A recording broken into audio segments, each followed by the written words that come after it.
Assalamu alaikum wa rahmatullahi wa barakatuh. Chers frères et sœurs en humanité, que la paix, la miséricorde et la bénédiction du tout miséricordieux soient sur vous, où que vous soyez, dans vos joies comme dans vos épreuves. Aujourd'hui, nous abordons un sujet intime, profond, parfois bouleversant. Un sujet qui touche le cœur sans prévenir. Un sujet que beaucoup vivent, mais que peu osent d'exprimer. Le rêve d'un être cher décédé. Ce moment étrange et silencieux où, au cœur de la nuit, alors que le monde s'éteint et que le corps s'abandonne au repos, un visage familier apparaît, un regard aimé, une présence que l'on croyait perdue à jamais. Est-ce simplement un souvenir qui refait surface? Un fragment de mémoire nourri par la nostalgie? Ou bien un message plus profond, une parole invisible, une épreuve de l'âme, ou encore une miséricorde qu'Allah, dans sa sagesse infinie, nous accorde? As-tu déjà ressenti cette paix soudaine en te réveillant? Cette chaleur dans la poitrine? Ou au contraire ce trouble, ces larmes inexpliquées, ce cœur serré qui refuse de se calmer? Et surtout, t'es-tu déjà demandé ce que cela signifie réellement à la lumière d'Allah? L'objectif de cette vidéo est de t'éclairer, non seulement spirituellement, mais aussi émotionnellement, en nous appuyant sur le Coran, la sagesse de l'islam et la compréhension profonde de l'âme humaine. Allah nous rappelle dans le Saint-Coran, c'est Allah qui prend les âmes au moment de leur mort, ainsi que celles qui ne sont pas mortes durant leur sommeil. Avant d'aller plus loin, n'oublie pas de t'abonner à la chaîne Histoire Coranique, d'aimer cette vidéo, de la partager à ceux que tu aimes et de laisser un commentaire afin que nous nourrissions ensemble notre foi. Lorsque tu rêves d'un défunt, il ne s'agit pas simplement d'un souvenir qui surgit au hasard, c'est souvent l'écho profond de ton être intérieur. Une parole que ton âme tente d'exprimer là où les mots échouent. Dans le silence du sommeil, lorsque le corps se repose, l'âme, elle, continue de ressentir. Elle continue de porter l'amour, la douleur, le manque, les regrets parfois, et l'espérance aussi. Allah, dans sa sagesse infinie, a fait du sommeil une porte subtile entre le monde matériel et l'invisible.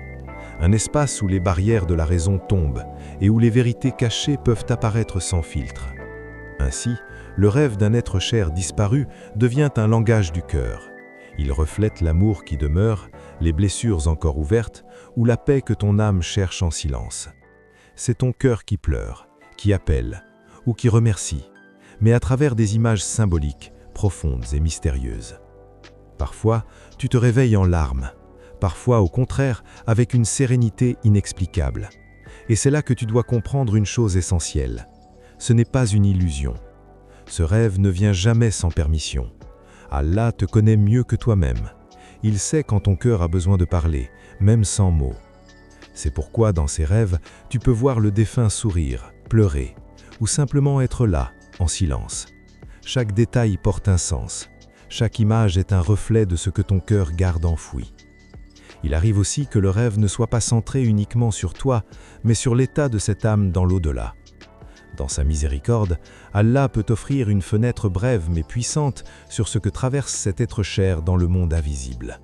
Ce rêve devient alors une rencontre entre deux mondes. Le monde terrestre, limité et éphémère, et le monde spirituel, vaste et voilé.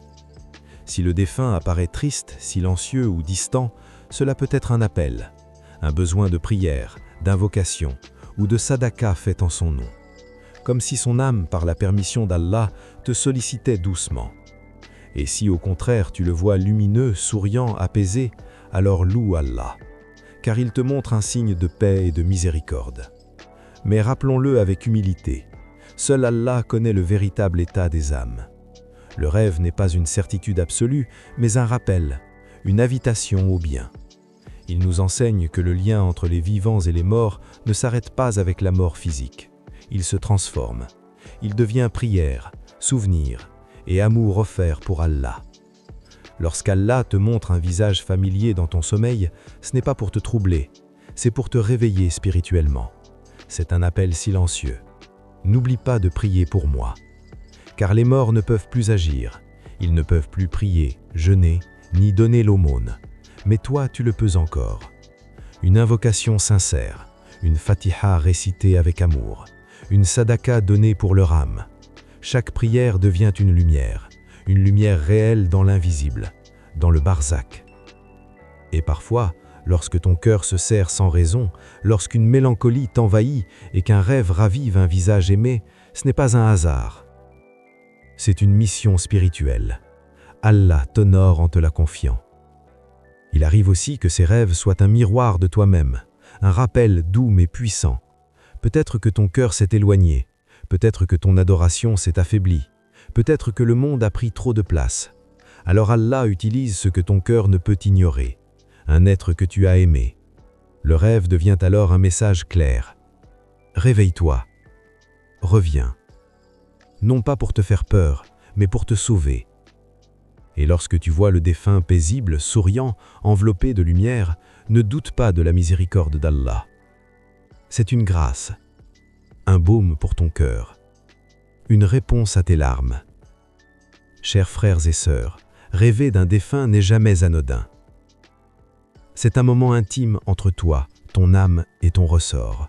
Un message, un rappel, une miséricorde ou un avertissement, mais toujours une invitation à te rapprocher d'Allah.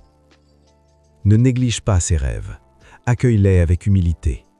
Prie. Fais le bien, car Allah ne t'abandonne jamais, même pas dans ton sommeil. Qu'Allah apaise vos cœurs, éclaire vos nuits et vous guide vers sa lumière éternelle. N'est-ce point dans l'évocation d'Allah que les cœurs se tranquillisent? Amin.